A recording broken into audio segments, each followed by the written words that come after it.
Howdy folks, Dart here with another review video. Today I'm reviewing my wife's Huffy Parkside. This particular model is the women's 27.5-inch Parkside SE. Available from Walmart for $148, the Parkside is a 7-speed comfort cruiser with what Huffy calls perfect fit design. According to Huffy, perfect fit design allows riders from 5'6" to 6'2" to ride comfortably and be able to put both feet flat on the ground when stopped, while still maintaining proper leg positioning on the pedals. I've also seen it advertised as fitting riders 5 foot to adult and 5 foot to 6 foot. That said, I'm not so sure it would fit a rider up to 6 foot 2 inches tall or even 6 foot for that matter. I'm 5 foot 9 and I have the saddle and handlebars all the way up at the minimum insertion lines. Even at max adjustment, I feel that my knees still have a little bit too much curve to them at full extension. I also find with the saddle and seat set to this point, I can't quite comfortably put both feet flat on the ground. Typically, my heel is about a half inch or so above the ground. Handlebar reach is spot on for me, providing a comfortable, upright riding position. If Huffy were to move the cranks about an extra 2 to 3 inches forward, I feel that the riding position would be more comfortable and more efficient. Despite its shortcomings, for casual cruising over short distances, the bike's positioning is still fairly comfortable. On the topic of comfort, Huffy has equipped the Parkside with a thick, wide, comfort-style saddle with seat springs. The design is simple, as it's solid black with only the necessary stitching.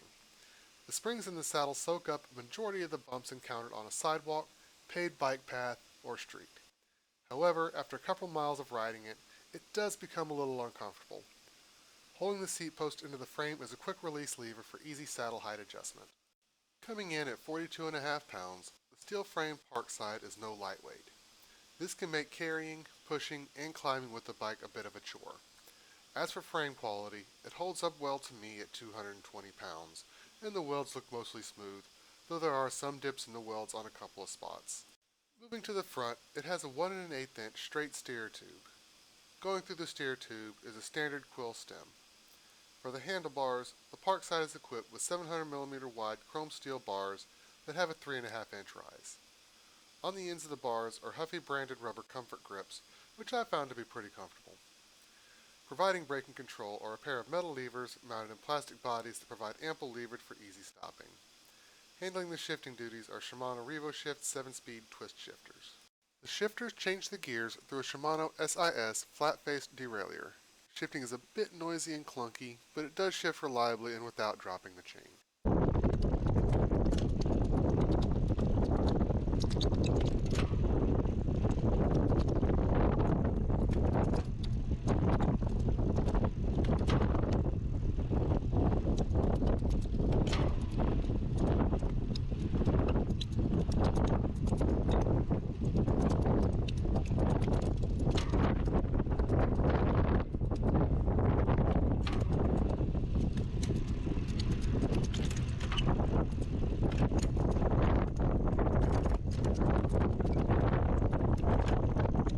At the back, the Parkside has a 7-speed 14 to 28 tooth freewheel turned by a 44 tooth chainring at the front.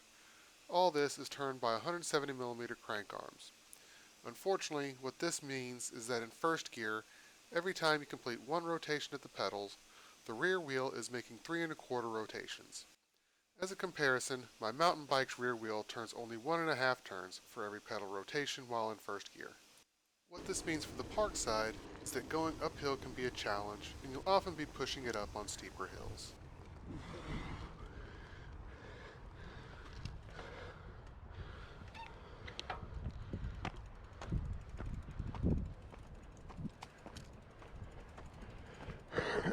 The Parkside is equipped with 27.5-inch unpainted 36-spoke single-wall alloy wheels.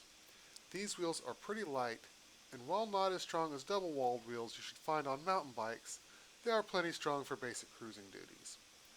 Mounted on the wheels are a pair of 27.5 by 1.75-inch Exco tires. They provide plenty of traction on paved surfaces, but leave a bit to be desired on loose, unpaved surfaces. Stopping the bike are linear pull rim brakes on both the front and rear wheels. On this bike, they weren't adjusted properly when I first purchased it for my wife. After adjusting them, they're quiet and provide ample stopping power, even going downhill. The pedals are basic plastic cruiser style pedals that are adequate for the type of riding most buyers will be doing on this bike. However, my wife was having issues with her feet slipping off of them, so I swapped them for the Cannondale platform pedals that I removed from my Cannondale Trail 5 when I upgraded them. My wife and I, we've put about 50 miles on this bike. In that distance, it's held up very well and I've only had to perform minimal braking adjustments. In an area without steep hills, this bike is a good bike for someone from about 5'4" to 5'10" to do short rides of less than 10 miles through a local park or neighborhood. This is a great bike to go for those weekend rides with your family. That said, if you live in an area with steeper hills, you could consider upgrading the freewheel in the back to a Shimano Mega Range 14 to 34 tooth freewheel and change the chainring up front to a 40 tooth. For both of these parts, you'd be looking at a bit under $50 plus tools or installation. This would allow for much easier hill climbing. If you're considering purchasing a bike for recreational use on roads or other paved surfaces, I'd recommend taking a look at the Parkside. As with any bike, get on the bike to see how it fits you, and once purchased, look the bike over thoroughly and ensure everything is properly tightened and adjusted, or take it to a bike mechanic to look over before taking it out for your first ride. If you enjoyed this video, don't forget to press the like button, subscribe, and click the bell icon to be among the first notified when I upload a new video. And thanks for watching.